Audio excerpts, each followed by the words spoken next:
नमस्कार दोस्तों। जैसा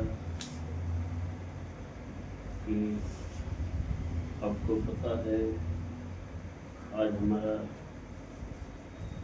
हिम्मत न हारिए भाग 3 का समय है कहने का। तो आज हम आप लोगों के सम्मुख रख रहे हैं। मेरा भाव तात्पर्य है, 3 में यदि मनुष्य को शांति चाहिए, सामर्थ्य, शक्ति चाहते हो तो अपनी अंतरात्मा की आवाज़ सुनो। कभी कोई काम करते हो आप, तो आपकी अंतरात्मा आपको एक बार अवश्य बोलेगी कि ये काम सही है कि ये काम गलत है। तो आदमी जब अंतरात्मा की आवाज़ को दबा के कोई काम करता है तो वो गलत की श्रेणी में आता है। कभी भी किसी भी मनुष्य के अंतरात्मा कभी गलत काम करने के लिए प्रेरित नहीं करती। वो हमेशा सत्य का राह दिखाती है, गलत का साथ कभी नहीं देती। अंतरात्मा सत्य का साथ देती है और जो सही है उसी का साथ देती है। तो सचेत अंतरात्मा जरूर आदमी को करता है, हालांकि आदमी उसको एवॉइड करके काम करता है।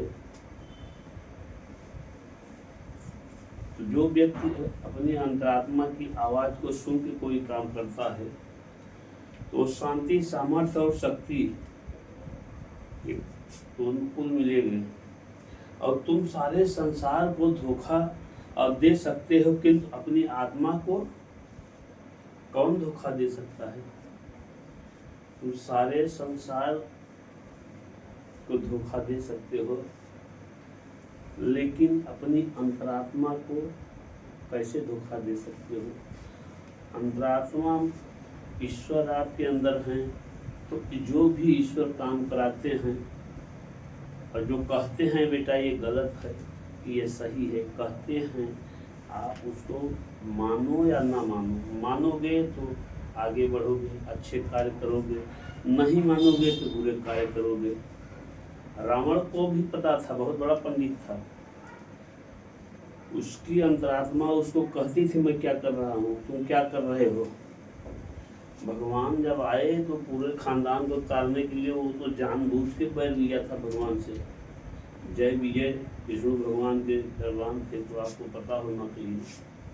उन्हीं वही ये लोग सब रावण और कुंभकर्ण हुए थे। तो उन्हीं का उद्धार करने के लिए भगवान विष्णु को अवतार लेना पड़ा था, भगवान राम के रूप में। तो वो भी जानता था, जब खरदूषण मारे गए थे तो भी वो समझ गया था कि खरदूषण मुझसे बहुत बलवंता, इन्हें मार न सके बिन भगवंता।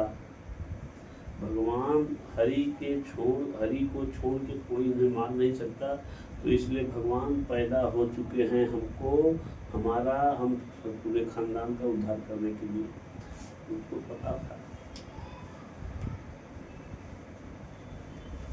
यही विभीषण जी अपनी अंतरात्मा, वो भी राक्षस कुल में रावण के भाई थे, वो भी चाहते तो रावण और कुंभकर्ण के जैसा वो थे मेघनाथ की तरह। उन्होंने अपनी अंतरात्मा की आवाज़ सुनी और भगवत भक्ति में अपने को लगाया। प्रभु राम का, कभी राम भगवान को देखे नहीं थे, लेकिन भगवान राम का ही स्मरण। जब हनुमान जी गए थे लंका में, जब विभीषण जी को देखे तो राम का ही जाप कर रहे थे। जब उठे राम राम राम राम करते हुए सीता राम सीता राम।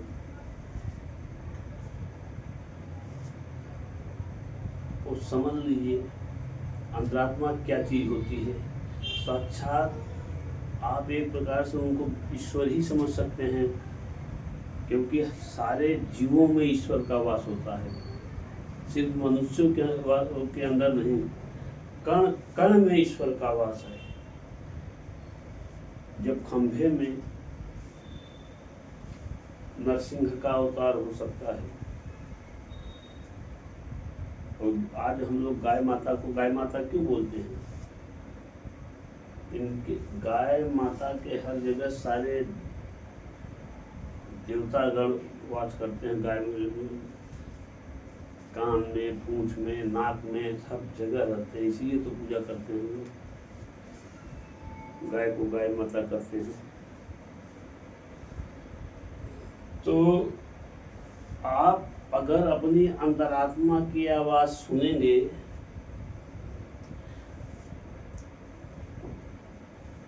दुनिया भर का विरोध करने पर भी यदि आप अपने अंतरात्मा का पालन कर सकेंगे, कर सके, तो कोई आपको सफलता प्राप्त करने से नहीं रोक सकता।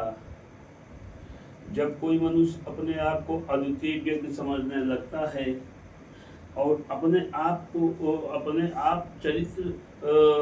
को चरित्र में सबसे श्रेष्ठ